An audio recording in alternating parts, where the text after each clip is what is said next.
PMS aspirants. I hope you all are fine and shine.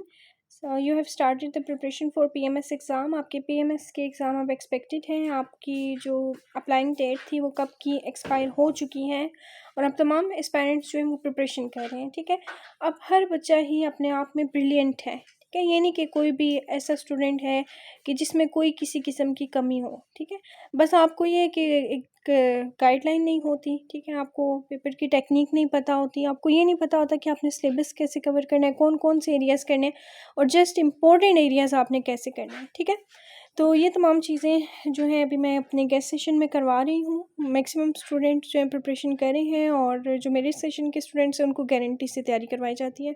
आप मेरी academy का ये कॉन्टैक्ट नंबर टाइप करेंगे गूगल पे, you will receive all the academic information. आपको तमाम अकेडमिक इन्फॉर्मेशन आ जाएगी. इंग्लिश मीडियम उर्दू मीडियम दोनों तरह का सेशन हो रहा है और PMS के एग्ज़ाम मंथ के हवाले से एक बहुत बड़ी कंट्रोवर्सी है कि एग्ज़ाम जो हैं आपके कब होंगे. पहले तो एक्सपेक्ट कर रहे थे या पहले जो एक्सपेक्टेशन थी वो मई की थी, लेकिन अब प्रोबेबली आप देख सकते हैं कि मई का महीना जो है आप ऑलमोस्ट स्टार्ट हो ही चुका है. ठीक है, अप्रैल तो आपका फिनिश हो गया है. तो अब आपके पास जो टाइम रह गया है वो जून और जुलाई. ठीक है, जून में इंशाल्लाह आपकी डेट शीट आ जाएगी और जुलाई में आपके एग्ज़ाम एक्सपेक्टेड है. ठीक है, लेकिन आप अपनी प्रिपरेशन जो है वो ऐसे करें कि जैसे भी आपके पास टाइम नहीं है, आपने रिवीजन नहीं करनी दोबारा, बस आपने अभी जो चीज़ें करें वो जस्ट आपने अभी ही करनी है और ये फाइनलाइज़ है. ठीक है, लेकिन अगर आपको इन केस आपको टाइम मिल जाता है जून का, जुलाई का, कि आपके एग्ज़ाम जो है जून में हो, जुलाई में हो, तो ये आपका ना एक थोड़ा-सा प्लस पॉइंट है. ठीक है, आपको रिवीजन का टाइम मिल जाता है.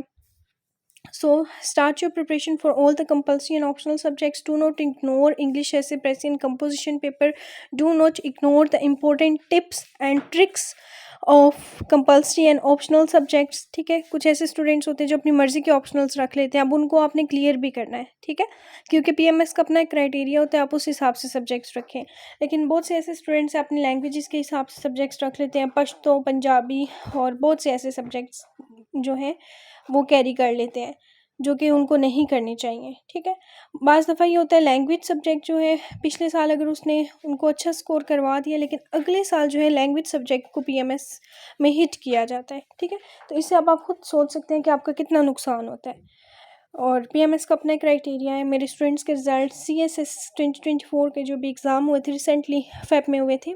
ठीक है, तो उनके रिज़ल्ट अपडेटेड है पेज पे. I hope you have checked और मेरी प्रिपरेशन की गारंटी है. गेस्ट सेशन स्टार्ट हो चुका है. जो एस्पायरेंट्स अभी स्मार्ट सेशन में हिस्सा बनेंगे उन्हीं को ही गेस्ट दिए जाएंगे. जो स्मार्ट सेशन का हिस्सा नहीं बनेंगे उनको गेस्ट नहीं प्रोवाइड किए जाएंगे. और गेस्ट जो है ऑथेंटिक है, 100% है. और ये स्मार्ट प्रिपरेशन मैं करवा रही हूँ. ऑल कंपल्सरी और ऑप्शनल सब्जेक्ट्स जिन स्टूडेंट्स ने इनरोल होना है वो हो सकते हैं. So it's a biggest announcement for all the aspirants and it's a golden opportunity.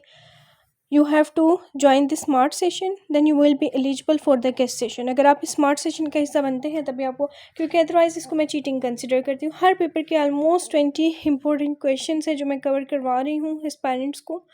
और इसके अलावा भी कुछ ऐसी करंट इन्फॉर्मेशन है. GK के पेपर को बहुत ज़्यादा हिट किया जाता है, उसमें नेगेटिव मार्किंग 0.25 है PPSC की जानिब से. ठीक है, तो बहुत से ऐसे स्टूडेंट्स हैं जिनका लास्ट चांस है, बहुत से ऐसे जिनका पहला चांस है. जिनका पहला चांस है उनका कंपटीशन उन एस्पायरेंट से होगा जो पहले 2 बार PMS का एग्ज़ाम दे चुके हैं. ठीक है, मेरे प्रिपरेशन की तो गारंटी है अल्हम्दुलिल्लाह. मेरे तमाम एस्पायरेंट्स जो हैं वो क्योंकि गाइडेड मटेरियल मैं फॉलो नहीं करवाती, मैं तैयारी करवाती हूँ 2024 के अकॉर्डिंग. ठीक है, कम्पिटिटिव एग्ज़ाम की प्रिपरेशन आपकी 2024 के अकॉर्डिंग होनी चाहिए, तब आप क्वालिफाई करते हैं. आपकी सबसे बड़ी गलती होती है आप किताबों की तरफ जाते हैं, गाइड बुक की तरफ जाते हैं जो कि सबका सेम होता है. तो एग्ज़ामिनर किस किस को जो है क्वालिफाइड लिस्ट में ऐड करें. ठीक है, तो ये चीज़ होती है. You have to focus on all the important areas और अपने एक्सपर्ट टीचर से अपने एवेल्यूएशन करवाइए. My contact number is available right here. Take care of yourself. अल्लाह हाफ़िज़.